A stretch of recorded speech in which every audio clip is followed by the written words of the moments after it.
On a le vent en poupe grâce à Mistral. Avec Mistral. Mistral. Mistral.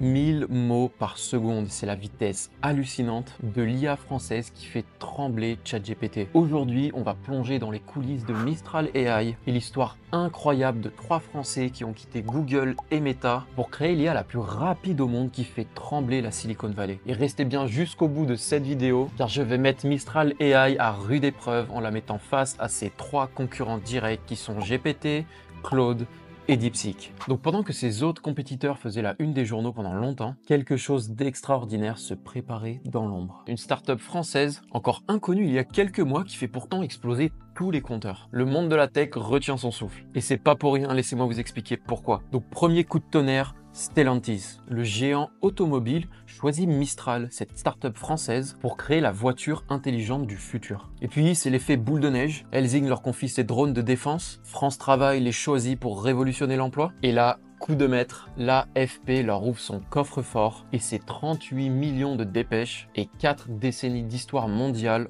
entre les mains de cette IA. Mais bref, le véritable séisme arrive quand Nicolas Dufour, le patron de BPI France, rien que ça, lâche une bombe. 500 millions d'euros de chiffre d'affaires en 2025. Ça, c'est sa prédiction. Et dans les bureaux de la Silicon Valley, les regards se figent. Et surtout quand Emmanuel Macron débloque 109 milliards, et je dis bien milliards, pour cette fameuse IA française, le message est limpide. La France, avec l'Europe, rentre dans l'arène de l'intelligence artificielle. Au cœur de toute cette tempête, Arthur Mensch, le mystérieux CEO de Mistral, reste juste imperturbable. Avec son IA, sa vision, c'est de libérer l'humanité des tâches répétitives pour se concentrer sur ce qui fait notre essence, créer, innover et rêver. Et le plus beau avec tout ça, c'est qu'après tout ce remue-ménage, cette start-up française a réussi à garder 65% de son capital en France. Mais comment une start-up française a réussi à faire vaciller les géants américains en si peu de temps? L'histoire qui se cache derrière Mistral AI est encore plus fascinante, croyez-moi. Et elle commence par 3 brillants chercheurs qui ont osé l'impossible. Laissez-moi vous raconter. Ok, flashback, printemps 2023, dans les couloirs feutrés des plus grands laboratoires du monde, 3 Français s'apprêtent à faire l'impossible. Donc le fameux Arthur Mensch, prodige de DeepMind, qui est le laboratoire secret de Google, Guillaume Lample, l'architecte derrière Llama, le modèle IA de Meta, donc Facebook, et Timothée Lacroix, aussi as de la programmation chez Meta. Ces 3 cerveaux brillants abandonnent le confort doré des GAFAM pour un pari complètement fou, tout claquer et créer leur propre IA.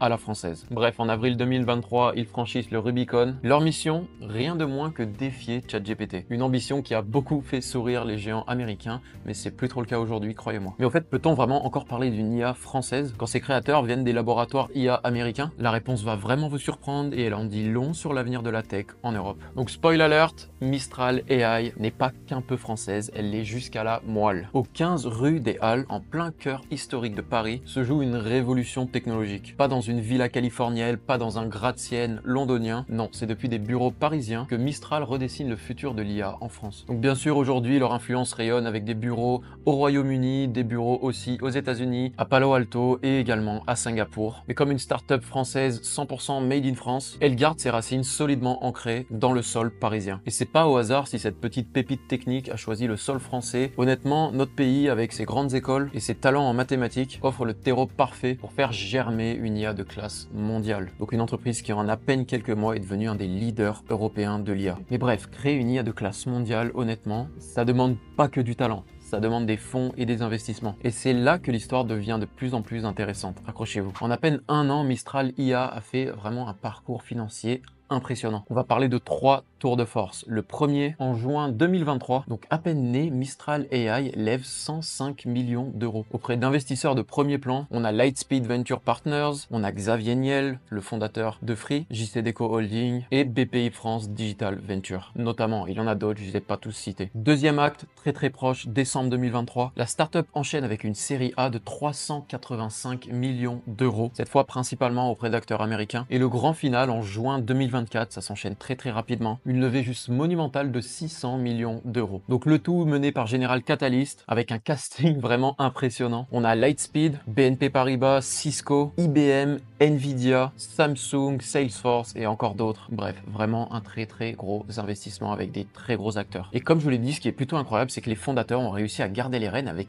40% du capital, ce qui est honnêtement vraiment pas mal. Et en plus de ça, un fait remarquable, 65% du capital de Mistral AI est resté en France. Et ça, Pour le coup, c'est vraiment bien joué. Mais bon, honnêtement, tous ces millions, ça ne signifie absolument rien si derrière la technologie ne suit pas. Et c'est là que ça devient vraiment intéressant. À la fin de cette vidéo, comme je vous l'ai dit, je vais mettre Mistral vraiment à l'épreuve. On va la mettre face à GPT, on va la mettre face à Claude et à DeepSeek dans un test impitoyable. Les résultats risquent de vraiment vous surprendre. Mais voilà, au-delà des chiffres vertigineux des investissements, ce sont les performances exceptionnelles de cette IA qui nous intéressent. Donc rentrons maintenant dans l'arsenal de Mistral AI et parlons un peu de ces modèles. Donc au sommet de la pyramide technologique, on a le fameux modèle Mistral Large 2, un colosse de 123 milliards de paramètres. Pour les non-initiés, ça signifie en gros l'intelligence du modèle. C'est vraiment très vulgarisé, mais c'est à peu près ça. Donc imaginez un cerveau artificiel capable de vraiment rivaliser avec des modèles comme GPT-4o. Et c'est pas moi qui le dis, c'est les benchmarks qui parlent d'eux-mêmes. Mais le véritable génie de Mistral AI comparé aux autres concurrents, c'est d'avoir créé tout un écosystème d'IA spécialisé selon les besoins. On a Codestral, un virtuose du code qui tourne sur votre ordinateur portable. On a les Ministro, des petits prodiges qui transforment votre smartphone en un assistant virtuel. Et Pixtral, on peut dire que c'est l'artiste de la bande, capable d'analyser, de comprendre n'importe quelle image. Et honnêtement, les tests sont plutôt intéressants, vous allez voir ça. Et leur arme secrète, c'est vraiment intéressant. C'est une innovation qu'ils appellent Système Expert. Donc imaginez une équipe d'IA super spécialisée qui collabore ensemble directement sur Mistral. C'est comme avoir plusieurs cerveaux dans une équipe qui travaillent ensemble et honnêtement, les résultats sont juste dingues. Donc maintenant, avant de passer au test que je vous ai promis, on va d'abord présenter leur nouveauté qui est le chat. Donc c'est pas tellement nouveau, mais ils ont sorti l'application très récemment. Il y a eu énormément de pubs de la part par exemple d'Emmanuel Macron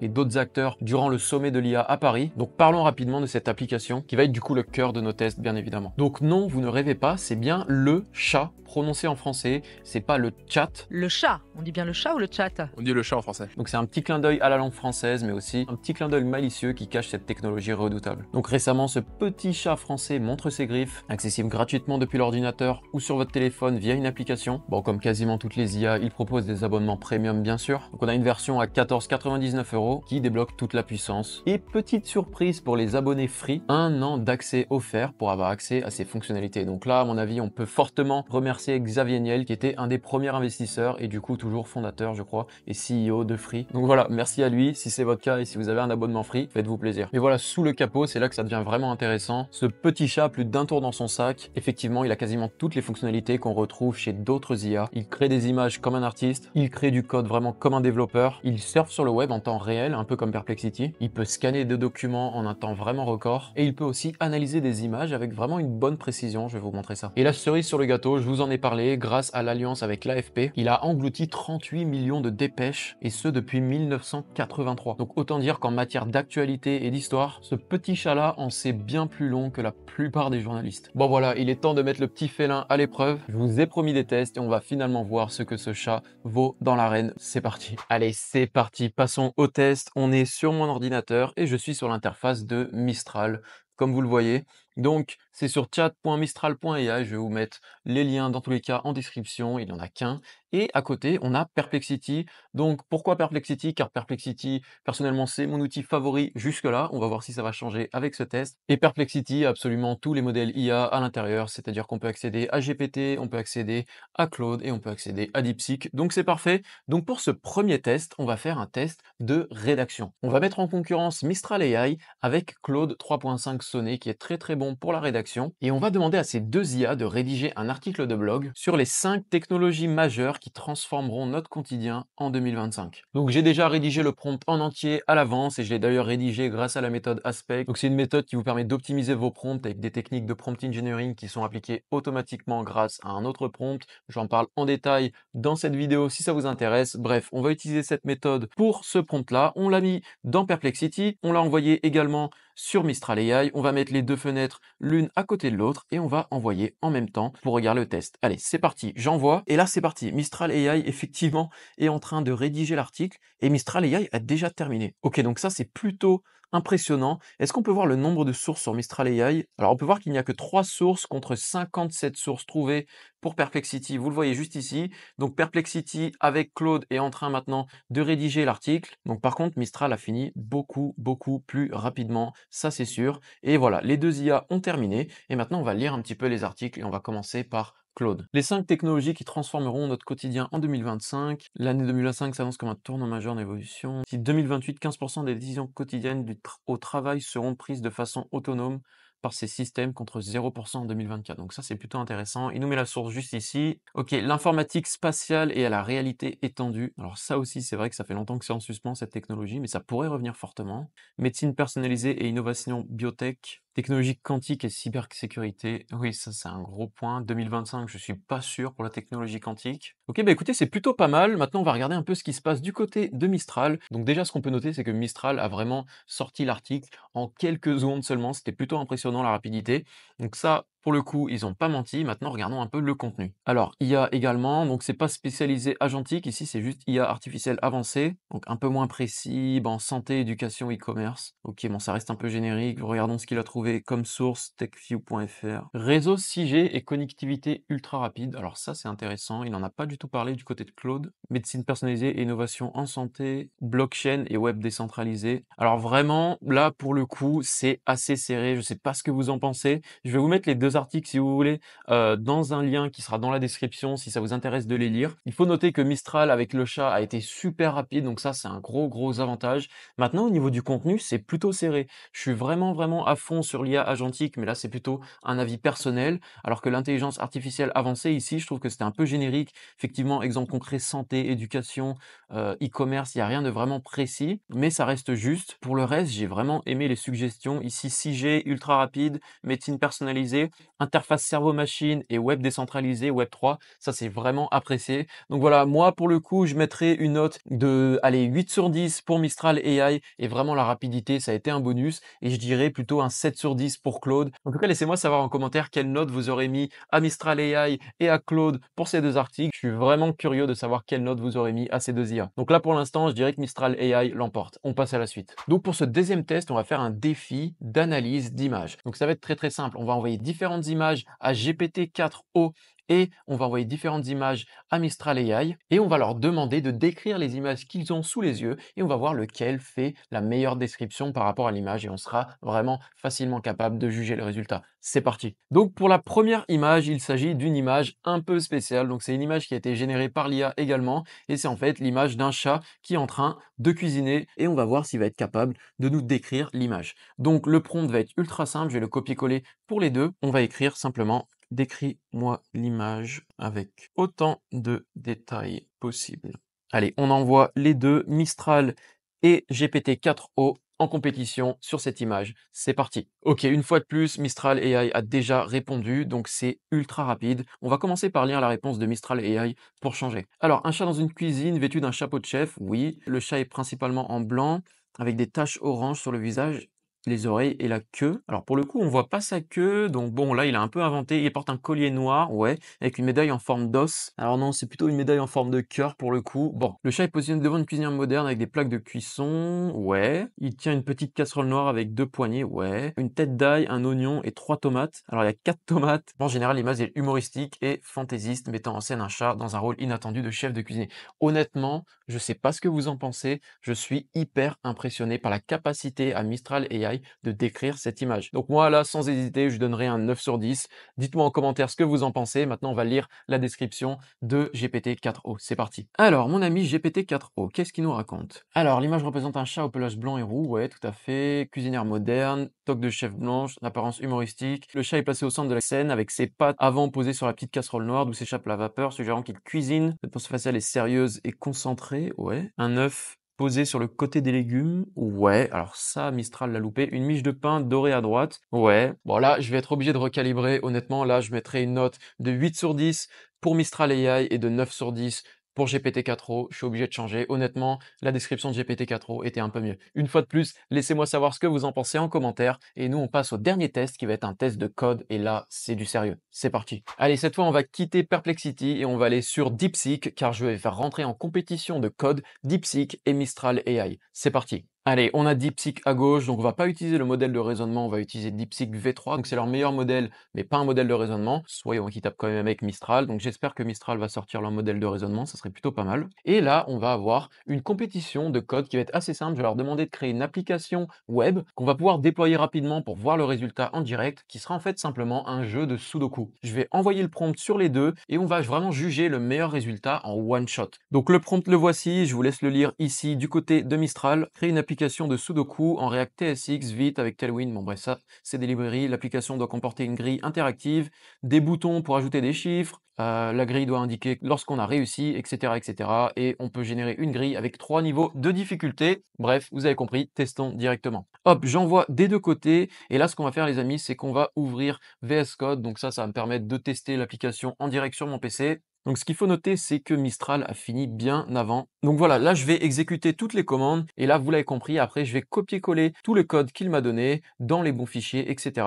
Donc on se retrouve dès que j'ai terminé et après on va tester les deux applications l'une à côté de l'autre et vous allez voir, ça va être plutôt sympa. C'est parti. Ok, c'est bon, c'est fait. Honnêtement, ça a été très rapide. J'ai pu créer tout le code, compiler le projet et là j'ai les deux applications qui tournent en face de moi. Ce qu'on va faire, c'est que je vais pas vous dire laquelle est laquelle et on va juger vraiment de manière aveugle ensemble ces deux applications de Sudoku et on va voir laquelle nous paraît la meilleure. Et à la fin, je vous révélerai laquelle est laquelle. Ça marche? Allez, on commence. Donc ces applications sont en mode mobile, donc c'est bien ce que j'ai demandé. Et une des premières fonctionnalités que j'ai demandé, c'est la possibilité de régénérer une grille de 0 avant de commencer. Donc là, à gauche, on peut voir qu'on a un petit select avec facile, moyen, difficile. Donc quand je sélectionne, effectivement, ça recommence. Donc ça, c'est plutôt pas mal. Je peux cliquer sur recommencer et c'est très bien. À droite, logiquement, je devrais pouvoir faire la même chose. Par contre, il y a un petit problème, c'est que les chiffres sont tous ici et on a une petite erreur quand on appuie sur clear. Quand je clique sur n'importe quel niveau de difficulté, en fait, les grilles est déjà remplie. Donc pour un jeu de Sudoku, c'est un peu embêtant. Bref, passons au deuxième critère. J'ai demandé lors de mon prompt de pouvoir avoir les chiffres directement visibles avec des petits boutons en bas pour pouvoir rentrer les chiffres sur la grille. Effectivement, si on est sur téléphone, sur un jeu de Sudoku, on n'a pas envie de taper avec notre clavier de l'iPhone le chiffre. On veut pouvoir taper dessus directement. Donc à gauche, il a complètement zappé ça. Donc j'ai l'impression que si je veux rentrer un chiffre, je dois le rentrer avec mon clavier. Voilà, c'est bien le cas. Bon, c'est pas grave. Et à droite, pour le coup, bah écoutez, il n'y a rien qui marche.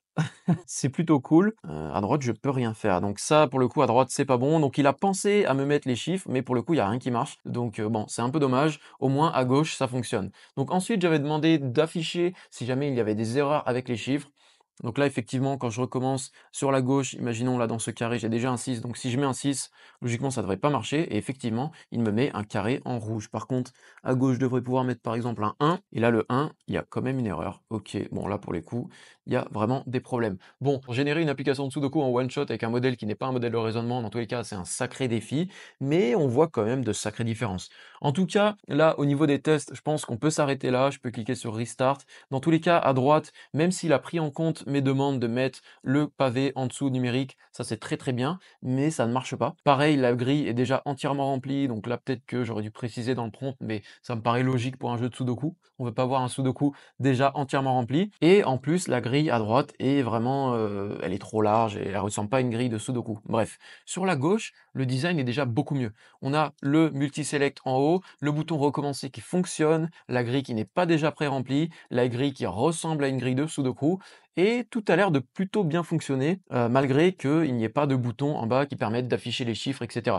Donc dans tous les cas, si je devrais donner une note, là on est sur du code, donc c'est une note un peu dure, je dirais une note quand même de 6 sur 10 sur la gauche, car ça marche plutôt déjà très bien. À mon avis, avec quelques prompts, on pourrait avoir le résultat qui fonctionne très bien. Par contre, à droite, là c'est un peu une calamité honnêtement. La grille ressemble à rien, les numéros sont déjà insérés dans la grille, donc ça sert à rien tout simplement. Il a quand même pensé à mettre les boutons comme je lui ai demandé sur la droite, donc c'est plutôt pas mal. Honnêtement, à droite, les fonctionnalités sont là, elles sont toutes apparentes, mais elles ne fonctionnent pas, donc c'est un petit problème.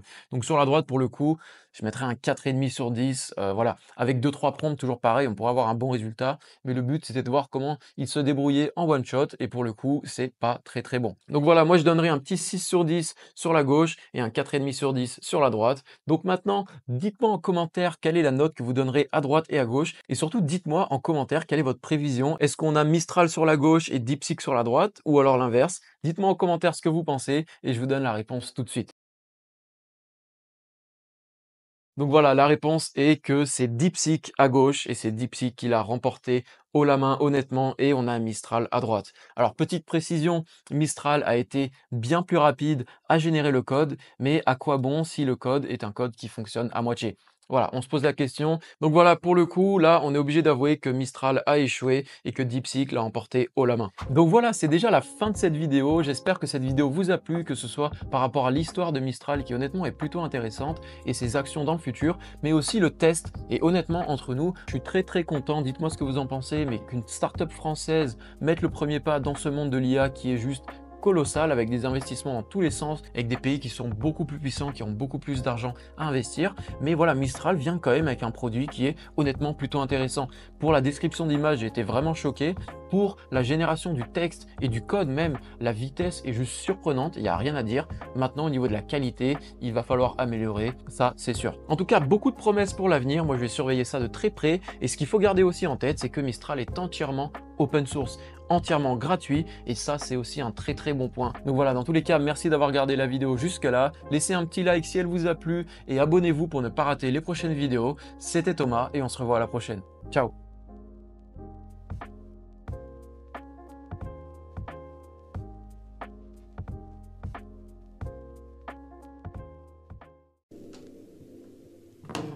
Meow meow nigga.